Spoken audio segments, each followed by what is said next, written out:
So my name's Noelle, 21, mathematics with economics undergrad at Loughborough. Yeah. Just finished my placement year at investment bank. Yes. Have my own homeless project, have my own blog. I'm part of the Alito Foundation. Yes. So I write their success stories. So Alito is basically a charity which supports 18 to 25-year-olds students and creates personalised leadership opportunities for them. So I have like an annual leadership program. I did it in 2016, and then since then I was just like, I need to be a part of this. Yeah. And then that's kind of okay, cool. We'll come back and talk about the Alito Foundation. I saw this on your Twitter, so yeah, we'll come back and discuss. Like, so I want to get back into that, but we're going to talk about the homeless project more, and you as an individual. So how was your early life and upbringing? Like, how was that for you? I mean, it was all right. So I grew up in East London. Yeah. I was in East London for the first 8 years of my life. Okay. Like my family, my 2 siblings and stuff. And then... How old are you, younger or? Younger, so I'm the eldest. Okay. And then moved to South in, I think that was year 4. That's around. So you're like 7, 8, I think. Yeah, I think it's around. You finish it when you're 9. So yeah. So yeah, around then. Yeah, so I went. Yeah, so basically around the age of 8. Yeah. Then I moved to South. Yeah. And then literally went to secondary school there. Sixth form there. Then Loughborough. So in terms of my upbringing, it doesn't really link to homelessness at all. I would say like it was good. Like my mum was strict. Made sure that I understood like my morals and stuff. Like there's morals that she's taught me that I still stick to this day. I think it's very important because at the end of the day, wherever you go, you are representing who raised you. Yeah. And yeah, like it's just a normal upbringing really. What principles were instilled into you when you were younger? So treat others how you want to be treated. That is literally the one thing that I live by. I think it's so important. I know that there's always going to be people that, you know, might be horrible to you, might not make you feel or appreciate you the way you deserve to be appreciated. But I do think it's important to treat others the way you want to be treated, because that's kind of what will be reflected onto you, if that kind of makes sense. Of course, just be nice to everyone, be kind. Pick food with your right hand. I don't know. Have you heard that one where it's like, oh, if you pick food with your left hand, it's not good? Like my mum used to tell me that all the time. Yeah. I don't stick to it personally, but like that was one thing I always remember. And just literally just be nice to everyone. Like like me and my mum are very similar. In the way that we just do things. So I think that was the main thing that she taught me: treat others how you want to be treated. Okay, cool. With that principle, how have you used that to solve the homeless project? So just understanding, like first things first, that there's no difference between myself and a homeless person. Yeah. The only real difference is that I have a home and they don't. Yeah. And that's one thing I say to everyone. Like there's actually no real difference. Yeah. There's really no difference. So I think in that sense, I'm literally just talking to another person. Yeah. You know, we have different circumstances, but there's no difference, you know, there's really no difference. So I think I'm treating them how I want to be treated. I'm being nice because I want others to be nice to me, kind of thing. I'm not obviously not like, oh yeah, be nice to me now you're going to in that, but you kind of get the whole like symbolism behind it and stuff. You want to you understand how you want to be treated, so you have to project that. You can't just expect to be treated a certain way and then treat others a completely different way. So I understand that. Discuss this project more in terms of like how it started, why it started. Okay, right. So how and why? Yes. Because I know we saw you at the front room in December last year, and you discussed it then. But for those who haven't seen the video, like explain it again for this. So the Homeless Project is basically a project that's dedicated to raising awareness of homelessness, tackling the stereotypes associated with it, and then finding ways to reduce it in the UK. Yeah. So the full name was, or is, the Homeless Project, Giving a Voice to the Voiceless. So just ensuring that regardless of your circumstances, you have a platform to kind of just speak about what you're going through, kind of give people a real insight into homelessness as a whole, because I don't think people have that. I think people have kind of made their own perceptions, and that needs to be tackled. So in terms of how I started, so it's a bit of a long story, but I'll just really shorten it. So I knew growing up I always wanted a charity, but I wasn't sure what the theme was going to be. I remember I used to just be with my mom and I'd be researching. I was like, oh my gosh, like they're telling me I need to make like 5,000 a year. I think I don't, how am I going to get 5,000 and stuff? So I'll be thinking. And then I saw a Centrepoint advert on TV and I cannot explain it to you, but that was my confirmation. I was like, this is what I want to do. I need to help homeless people. And just after that, then I just started to notice them a lot more. I was just like, nah, like this is wrong kind of thing. And it's like, I had a heart for them. And then literally after that, just started talking to my friends about like what I want to do, like how they think I should do it. And then had a conversation with my uni friends in Loughborough. I was actually in my room. I'm just talking. And then we're just like, okay, cool. Like, this is what you're going to do. So initially, all I wanted to do was just kind of make packs and go around and give them out. But I was like, no, like I need to do a bit more because I just felt like no one was really taking time to like hear people's stories, analyze the issue, like really look at those little trends. Because like, I don't know, say for example, it could be a thing where there's more maybe black homeless people in one area than another area. Like, why is that? No one's really taking time to do it. So I wanted to be that person to do that. So it's kind of combining that research aspect of things, like going out and doing homeless walks and stuff. And then, then April 2017, I just started it. And I guess that kind of links into why. So in the sense, I was kind of tired of people having these perceptions.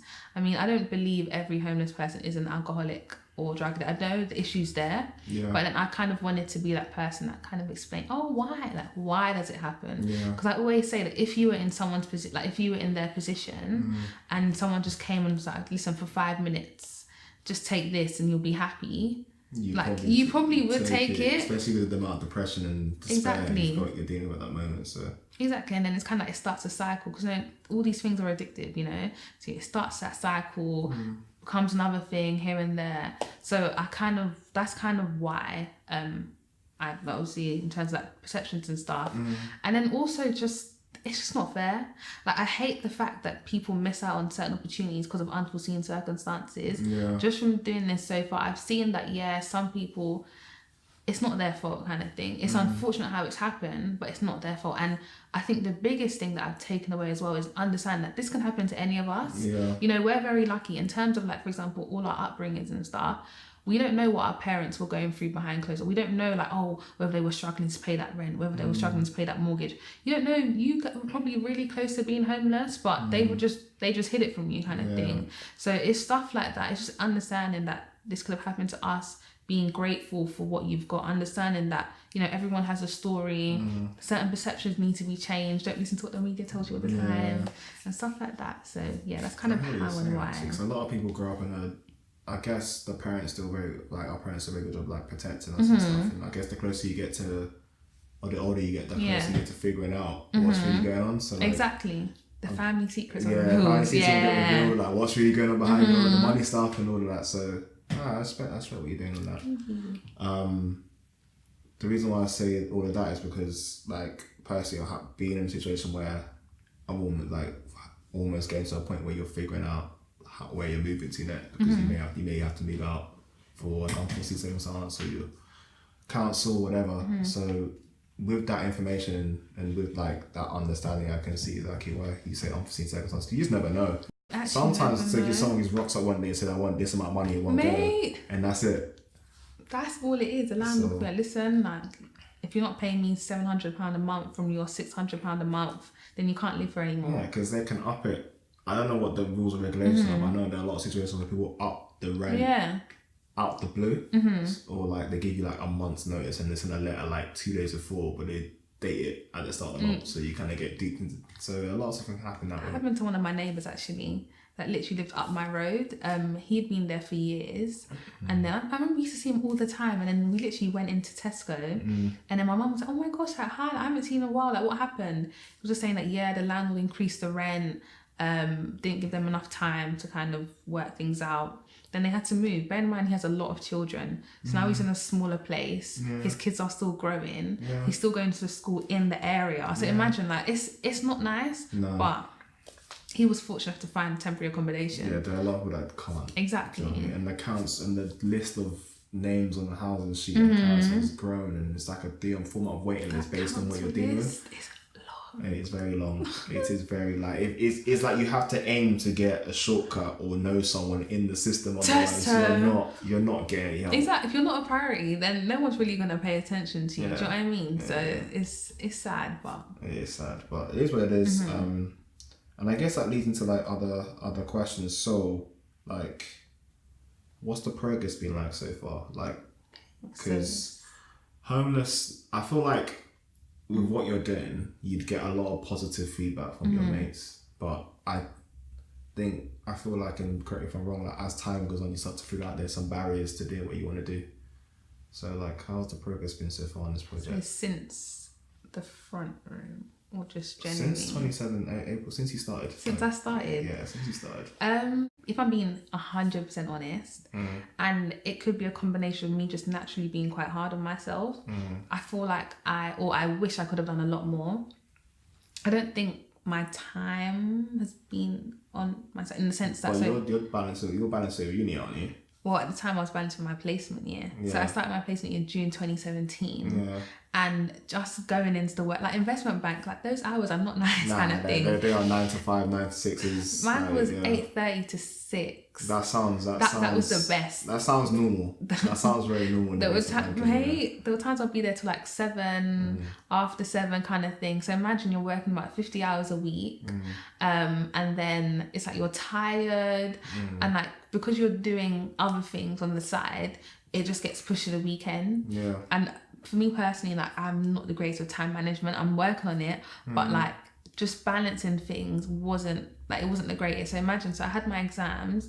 I was meant to start my placement 19th of June. I was still doing my exams until the 21st. So literally 21st, came back from Loughborough, came to London, started work the next day. So there was no break. It was literally boom, boom, boom, boom, boom. No time for thinking, time for like really mapping out a plan that I really wanted to do. Yeah. So that's why I say time wasn't on my side, in the sense that like I couldn't, everything was just going so fast. Yeah. So I think that's probably why I feel like I could have done more.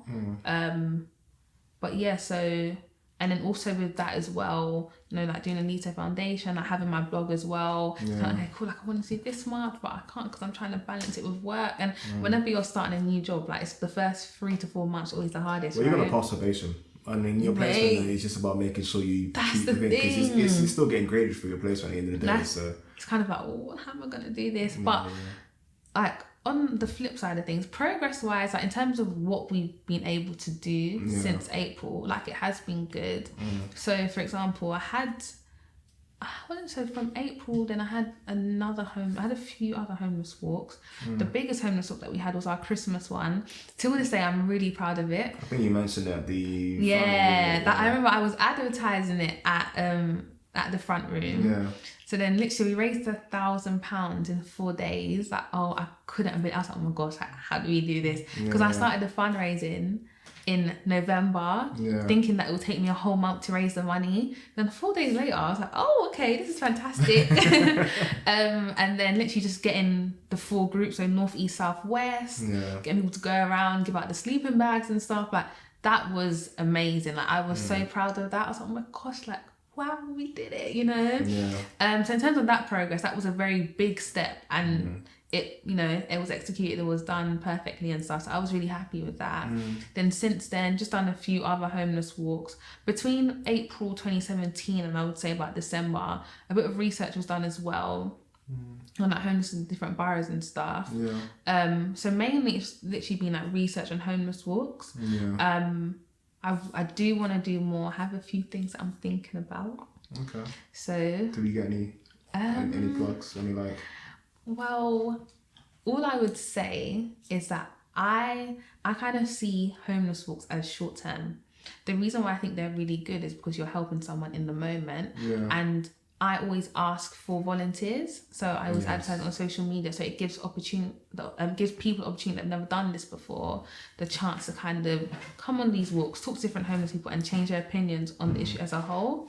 Because I think that's been the theme of like the homeless walk I had. They're like, oh my gosh, like, do you know what, like I'm so happy I'm going home with this new perception kind of thing, which is important. You need to change people's mindsets, and that's one thing I wanted to do. But I think I'm trying to think of some long-term things. Alright, That's what I have to say. Okay, cool. Like, if you ever need us to help out, we'll I'll film let it you now. know. We'll I'll let you guys know. But yeah. We'll have to do my GDPR now. We'll get there. So, you talk about the impact you're having, which is short term. What sort of impact would you like to have on the homeless people? Because you always want it to be a long-term impact, a long-term hit. And then, like, something that can last the test of time, I guess, or give them a chance to build a foundation. So, what would be your ideal situation? Take people to the streets. Normalizing people back into society. Yes. I think that's so important, and I don't know if it's discussed enough. Maybe it is, and I just don't hear people talk about it. But I think we always say, I want to take someone off the street. Fantastic, great. But you need to remember, some people have been on the street for the majority of their life. Which means they have to understand how to function in the world is different now, you know, like the world 5 years ago is very different to the way it is now. Let's even 10 years ago kind of thing. And I think sometimes you forget that, like you can't just throw someone back into society. I think you need to sit down and talk about, okay, cool, like, you know, this is how we need to handle rent now, or this is how you need to make your payments, or this is technology now kind of thing. Technology is very different to how it was 10 years ago. Like, look at this phone, like, do you know what I mean? Like, it's just so different. I mean, I miss Sony Ericsson, the Walkmans. What, the slidey? Yeah. Some phones have changed. I even think about the first phone I had when I was in primary school. What, the little brick with the Data 310? I didn't have a brick. You know. What was your first phone? I had an Alcatel, and I think it was... Was it the... it was the red circle one. Oh, mate. I had a 3310. And I think, was it a Sony Ericsson? I think it was a Sony Ericsson, and it was like, you just flip it open. Yeah. I used to love that. You'd be like... just like play your games. Those are my... Luckily, so I had my two phones. So my first phone was two phones, if that makes sense. Yeah. So one from an aunt and then one from my mum. And just think about how, like, literally after that, I went straight onto like some fake BlackBerry, then straight onto iPhone. But just looking at how phones have changed, it's mad. Not the same anymore. But someone that's been on the streets for God knows how long is not going to know that. Well, the one thing is you can't change your battery anymore. Exactly. What's battery? You're charging now. Do you know what I mean? So it's things like that. Like I want to be able to normalize people back in society. I want to be able to talk to people about, like, you know, how to get your qualifications or education today, employment today, technology today and stuff. So that's kind of my long term. Like, if I got like the money or the platform to do that, that's something I would really want to do. No, I like that. But yeah, I like that. That's very deep. How can we as Londoners, I guess myself included, change and improve the situation? Oh, okay. Let me think. I'm a Londoner who's seen some interesting homeless people. Yeah. Or I guess in quotation marks homeless people, and and as a result, I'm not as willing to part with resources as I once was, because it's in my head. It's just feel like I've been sort of scarred by that. So how can we help, and how can we change our perception on it from your perspective, because you've done the walks and stuff? Right. Ooh, okay. I'm gonna think about this properly. So the first thing that I want to say is that you're not the only one that thinks like that, in the sense that, oh, I've been scarred by quote unquote homeless people, I don't want to give any more. And stuff, and I understand it. Like it makes sense, you know. If you're used to seeing, I don't know, people pretend to be something for so long, it puts you off. And just to kind of like add on to that as well, with this project, you have to use your discretion. And that's the hardest thing about it, because you don't want to be potentially, like let's say for example, you don't want to be funding like a drug addiction, even though I understand how people have fallen into it. You don't want to be giving someone money that will, you don't want to help the destruction at this point. Exactly. Yeah. So it does take a lot of like just discern, like am I meant to do this? Am I not meant to? It's hard. Like it's really, really hard. Yeah. But in terms of what we can do, so I always say that if you don't feel comfortable giving money, a meal, buying some food. I feel like you can gauge what they really want when you ask them for a meal. Because if they say they just want money, then you know what they're going to get. But if they say, if you give them a meal and they take the meal, then I feel like that way you kind of know they just want to eat. But in terms of the money thing though, even though it's, how do I phrase it? It makes sense to automatically say, oh, it's going to be that drug, that to feed the drug addiction, which makes sense, and probably, I don't have the figures to back it up, but let's say maybe a lot of the time it does lead into that.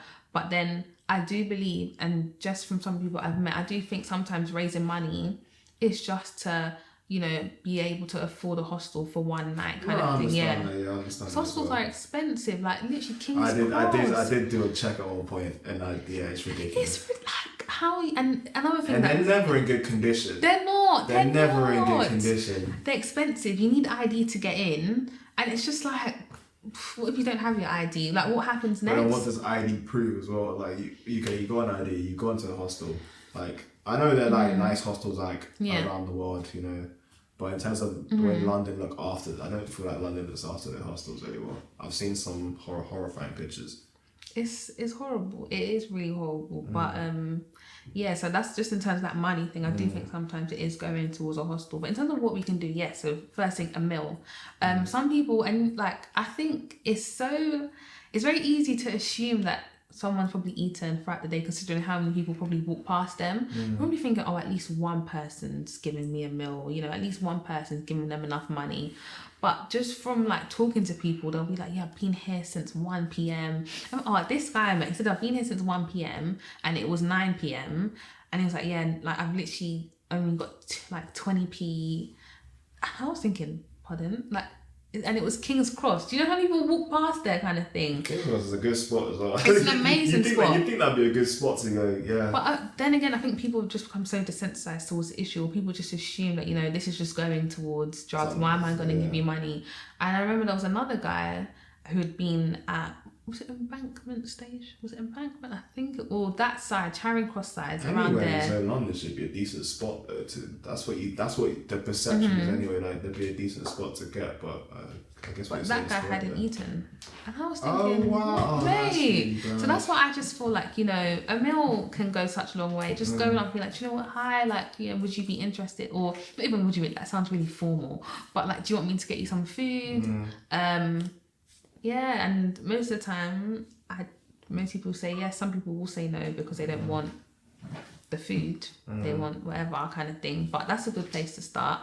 And I think another thing as well is smiling, having a conversation. Because imagine you're sitting down somewhere for hours and people just walk past you constantly. Like you don't exist. Yeah, like you're not human. And it's just like, it's a bit demotivating. It's a bit dehumanizing kind of thing.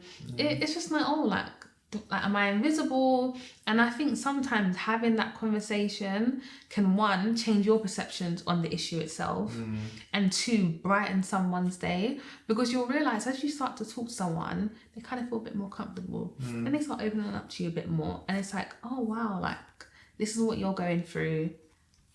I need to do something to help and stuff. So I think definitely offering to buy a meal, having that conversation. If you're in a rush, hi, smile, like some form of acknowledgement. Like we love going around and like, okay, well, I don't know if girls do this, but I know guys will just do your head shake or your head nod or whatever as a form of acknowledgement.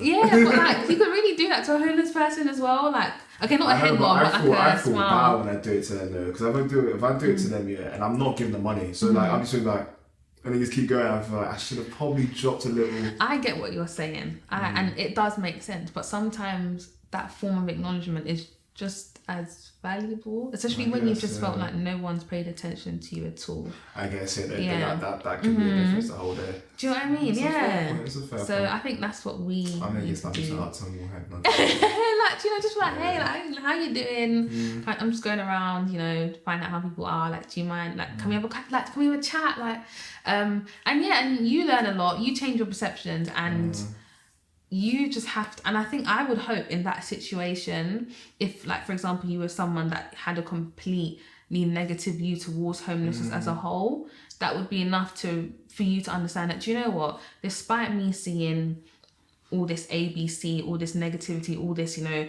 people just on their drugs or just drunk completely, or, you know, people just pretending, I know that there are some genuine ones out there, and I will make more of an effort to use some form of discernment to make that difference. So I think, and the moment you start there, if you have more people on the same page, it's easier to make a bigger impact, a bigger change.